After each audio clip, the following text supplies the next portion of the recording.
Hello everyone and welcome to Moonride, where we are channeling the man in the moon. So I am going to take a look. I keep getting, William Barr keeps coming up. I was thinking Mueller, and Mueller might still happen, but it might be Barr today. Let's just give you a little more headroom there. Let's see.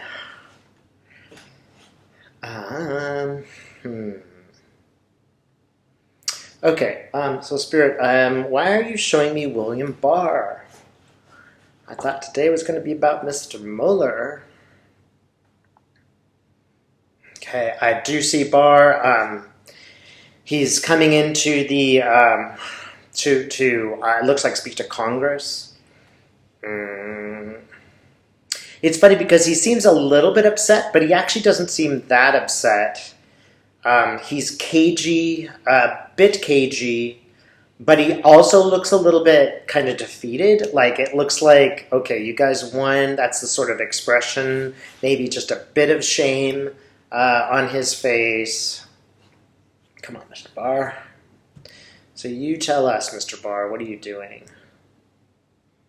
And Spirit is actually putting his hands like this. I think that means, please understand I'm still learning the, it's like a new language, and every day I learn new words. So what does this mean, Spirit? I get the feeling that it's like longer or wider, or we're getting a bit of a broader perspective. That may be what I am being shown. Again, Barr's looking a little bit ashamed, and it's funny because he's writing something, and it's almost like those old pens, like a quill. Maybe this one doesn't look like a quill. It's actually one of those pens that has like a gold nib at the end, one of those fountain pens.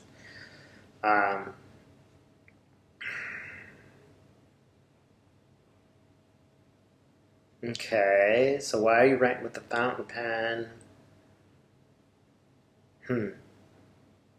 Okay, now it is an old quill with a feather.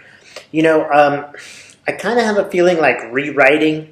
These are the kind of pens that, Thomas Jefferson would have written with or something like that. And it's almost like he's trying to rewrite history. He's trying to rewrite the law and pretend, oh yeah, the founders wrote this. Yeah. That might just be what he's already tried to get away with. Okay, well, he's just serving up to the Congress, and the Congress people they're not having it. I mean, I see a bunch of Dems, and they're just not having it. They're like, no way are you getting away with this. It's quite dramatic. They're like, okay, it's symbolic, but they're like taking a hatchet and cutting off his fingers. Like, you can't write that anymore. Right? We are not fooling around here. You are not writing one more word of this. Your blood will flow. And that's like, they actually are really quite standing up to him. And I know this might feel like a past reading, but it seems like it's something to do with the future. And he does look dejected. And he does realize it. Like, he sees the blood. And he's like, oh, yeah. Maybe I should start taking this seriously. He's afraid. He looks a bit afraid. Like, maybe I could go to jail. And he's kind of like hunched over. And, okay, I'll tell you. He's like that teenager who you figured out that he took your car last night while you were asleep. And now he knows that or he got caught shoplifting. And, now's the consequence. They're furious. This Congress is just, they're furious. They're letting him have it. This piece of paper that he's written, it now looks typed. It seems like it's important.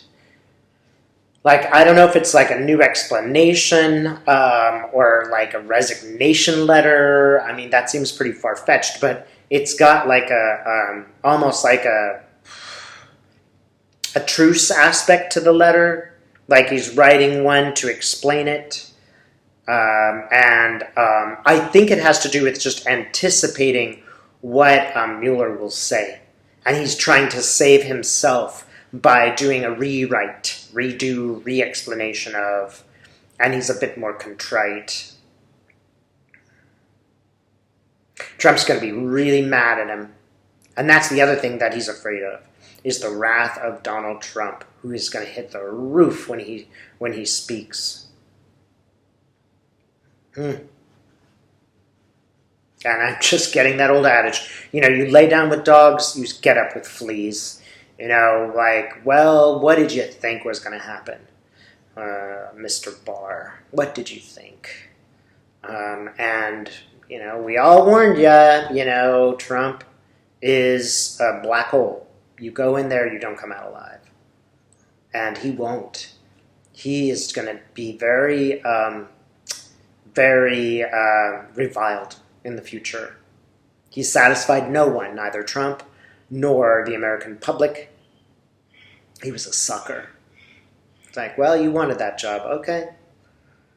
Well, let's move on, because I feel like Mueller is just waiting. Well, and Mueller, we're in the same place. And it's almost like Barr's just left, and Mueller is throwing the doors open. And he's going, hey, look, I'll tell you what's really going on. And he seems, serious, but not reticent. He's ready to tell his story.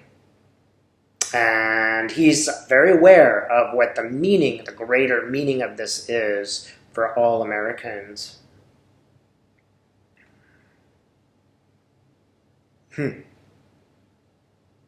It's funny because you'd never imagine him doing this, but he's like buffing his nails, but he takes the buffer and he puts it away. He's like, this is not fool time. I'm not wasting anybody's time here. We need to this is serious business.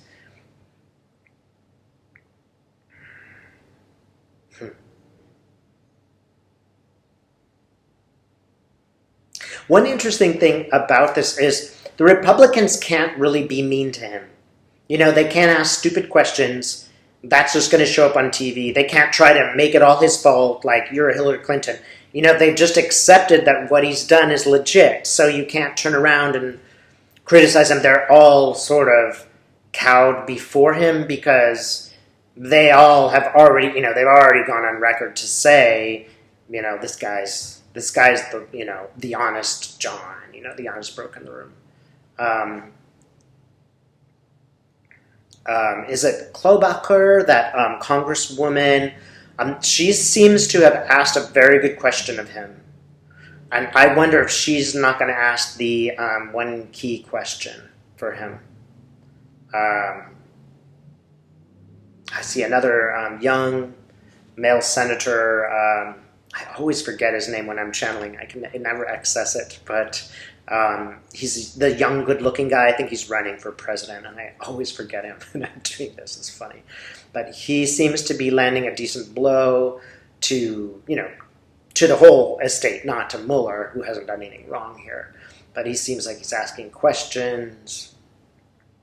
Kamala Harris is there. She's having a reasonable dialogue with him. She doesn't have to set trap questions for him. She just asks really good questions. But lots of people are asking very good questions. Every camera is there, of course. And it's shocking.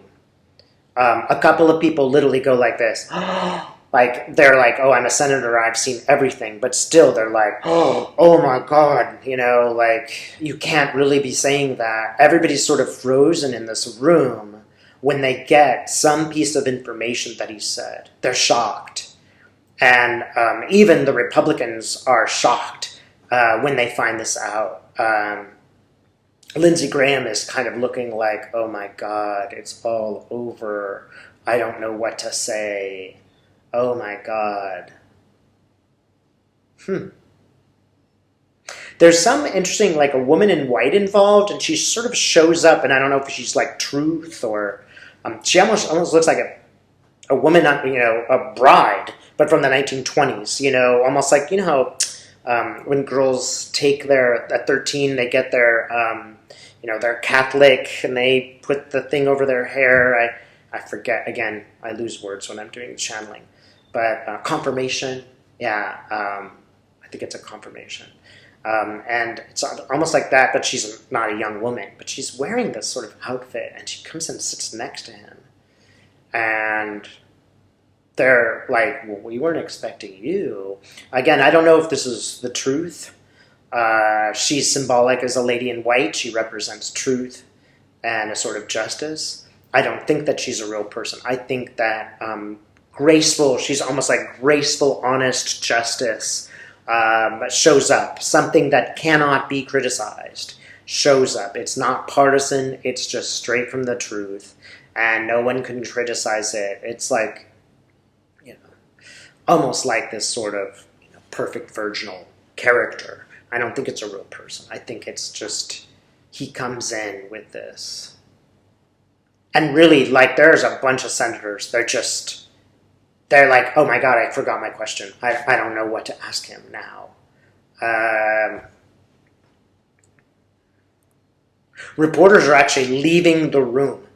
They've actually, like, heard what he said, and they've, even before they're not finished, they're running off to their newspapers to be like, this is the news, it's fascinating, this is what's happening. And they just want to be the first to get it out there. It'll be on the cover of a lot of newspapers. Again, that's not a surprise. But it's almost like World War II size kind of thing, kind of story.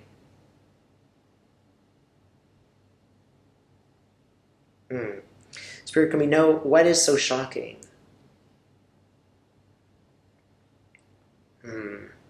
I often see a triangle, and the triangle also, always means to me to be sort of a completion. And that's how he's just like filled in the last leg of something. He's made the last connection. Can you tell us any more about the Spirit? What is it? No, Spirit is saying, hey, let this one lie. We'll find out when he testifies. That's the appropriate order of things. We don't want to know beforehand. The one thing that's important about this event is, people have been able to manage the story or lower expectations or raise our expectations to such a point that when it happens, everybody's just like, oh, well, we already knew that. Oh, it's got this, big deal. This one, it's necessary for it to be a shocker. It's that no one is going to be prepared for it. So it will be actually very important that some of the things are new and a surprise. I'm looking at him and I'm kind of like, are you sure we're going to get a big surprise here? It seems like we already know everything. And he's sort of raising his eyebrow like, you think so, eh? Yeah, we will see. Spirit, can you tell us anything more about the meaning of what this is? He's getting very strict. He's saying, no, you can't know this yet. You have to wait. But it will be an amazing event in our history. Sit tight. Have some faith in Mueller. That our democracy will really greatly evolve. At the moment, he is able to speak and give his story. It will be a big change in our cultural history. All right? Thanks so much for watching.